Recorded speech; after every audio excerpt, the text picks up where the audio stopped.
जम्मू में और सीधे सीधे नसीहत दे रहे हैं कांग्रेस नेतृत्व को। तो एक और अलाकमान की अनदेखी से नाराज कांग्रेस के दिग्गज नेताओं ने जम्मू में गुलाम नबी आजाद की अगुवाई में शक्ति प्रदर्शन किया है। वहीं केरल और तमिलनाडु में अकेले मोर्चे पर डटे हुए हैं राहुल गांधी। 5 राज्यों के चुनाव से पहले एक बार फिर ईवीएम पर उन्होंने सवाल खड़े किए। राहुल गांधी ने आशंका जताई कि ईवीएम में कुछ गड़बड़ियां जरूर है, इसीलिए चुनाव आयोग उसे देखने की इजाजत नहीं देता। राहुल गांधी ने कहा कि ईवीएम पारदर्शी होना चाहिए। Can be the election commission saying, okay, political parties are having doubts about these machines. We will give them full access to the machines, to look at the machines, to study the machines, and we will allow random checking of machines by neutral observers. That they don't allow.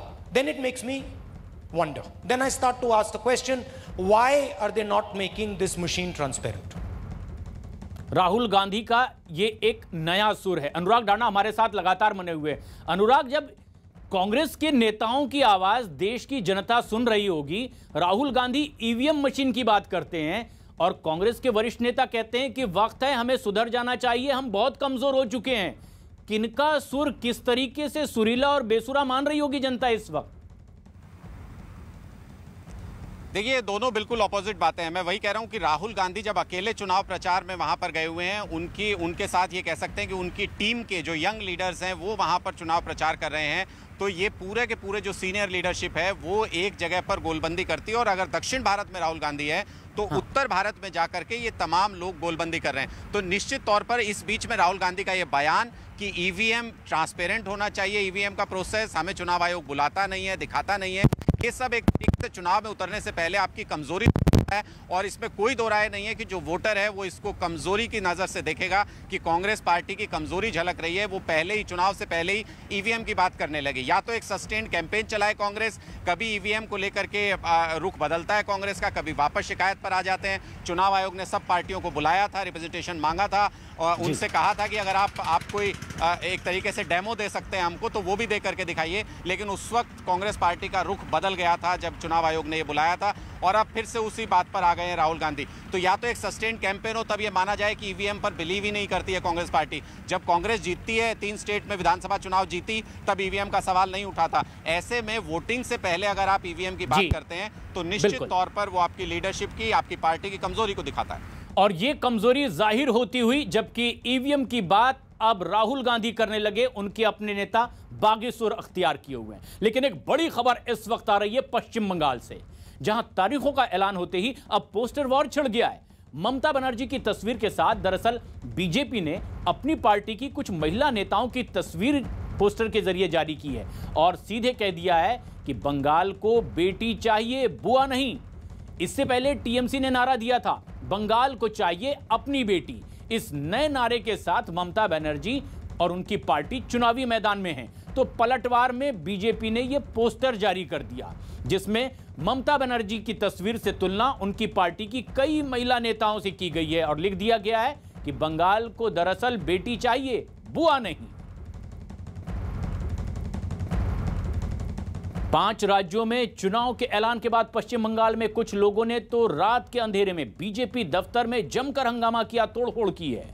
Kolkata के फूलबागान इलाके में इन लोगों ने BJP के दफ्तर में घुसकर तोड़फोड़ की। रात के अंधेरे में बीजेपी दफ्तर में घुसे इन लोगों ने वहां खड़ी गाड़ियों के शीशे तोड़ दिए। चुनाव प्रचार के लिए बीजेपी ऑफिस में खड़ी गाड़ियों में इन लोगों ने जमकर तोड़फोड़ की है और फिर उसके बाद आराम से वहां से निकल गए। इस हमले का वीडियो भी सामने आया है जिसमें तोड़फोड़ करते हुए कुछ लोग पुलिस से भी बेखौफ दिखाई दे रहे हैं। इन लोगों ने वहां जमकर तोड़फोड़ की, काफी देर तक ऑफिस के अंदर ही टहलते नजर आए और तोड़फोड़ करने के बाद वहां से भी निकल गए। बीजेपी नेताओं ने अब टीएमसी पर बड़ा आरोप लगाया है कि उनके दफ्तर में, गोडाउन में खड़ी उनकी इस गाड़ियों में तोड़फोड़ करने वाले और चोरी करने वाले दरअसल टीएमसी के नेता और कार्यकर्ता हैं। बीजेपी ने आरोप लगाया कि टीएमसी के कार्यकर्ताओं ने गोदाम में घुस करके प्रचार रथों को तोड़ दिया है, कीमती सामान चुरा लिया है। बताया गया कि बीजेपी की चुनावी वैन पार्टी दफ्तर में खड़ी हुई थी और तभी कुछ लोग अचानक वहां हमला करने पहुंच गए। चुनावी वैन में लगे एलईडी भी तोड़ दिए गए। इतना ही नहीं, हंगामा कर रहे लोगों ने वैन के शीशे भी तोड़ दिए। बंगाल में 8 चरणों में मतदान होना है, लेकिन उससे पहले बीजेपी और टीएमसी के बीच इस तरह की जुबानी जंग तेज हो गई है और इस तरह की हिंसक घटनाएं भी। जब विपक्ष के पास कोई राजनीति नहीं रहता है, पेड़ के नीचे से सारे के सारे जमीन फिसल जाते हैं, तब लोग वही करते हैं। तृणमूल के पास कोई राजनीति नहीं है, राजनीतिक भाषा नहीं है। अभी जो दूत बना है ना, पढ़ाए पढ़ाए सरकार का बाद पढ़ाए पढ़ाए दूत हुआ ना, तो ये दूत लोग दिन के उजाले में तो लोगों को फेस नहीं कर पाते, तो रात के अंधेरे में आकर के ये गरीब ड्राइवर को मारे, सारे के सारे लैपटॉप लेके चले गए, सेलफोन जो था वो ले लिया, विंडस्क्रीन तोड़ दिया, एलईडी स्क्रीन जो था उसको तोड़ दिया। तो ये तृणमूल का रवैया रहा। बीजेपी नेता समीक भट्टाचार्य ने टीएमसी कार्यकर्ताओं पर तोड़फोड़ के अलावा गाड़ियों से लैपटॉप चोरी करने का भी आरोप लगाया और पुलिस से कार्रवाई की मांग की।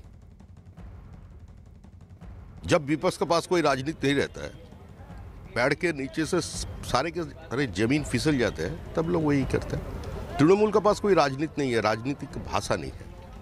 अभी जो दूत बना है ना, पढ़ाए पढ़ाए सरकार का बाद पढ़ाए पढ़ाए दूत हुआ ना, तो ये दूत लोग दिन के उजाले में तो लोगों को फेस नहीं कर पाते, तो रात के अंधेरे में आकर के ये गरीब ड्राइवर को मारे, सारे के सारे लैपटॉप लेके चले गए, सेलफोन जो था वो ले लिया, विंडस्क्रीन तोड़ दिया, एलईडी स्क्रीन जो था उसको तोड़ दिया।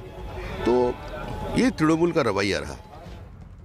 बीजेपी दफ्तर में हुए हमले के बाद कैलाश विजयवर्गीय ने भी ट्वीट किया और इस हमले की निंदा की है। उन्होंने ट्वीट करते हुए लिखा, चुनाव आयोग ने बंगाल चुनाव तिथि की घोषणा की और टीएमसी के गुंडों ने बिना डर के रात 11 बजे बीजेपी के काड़पारा गोदाम में घुस करके एलईडी गाड़ियां तोड़ी और एलईडी भी खोल कर ले गए।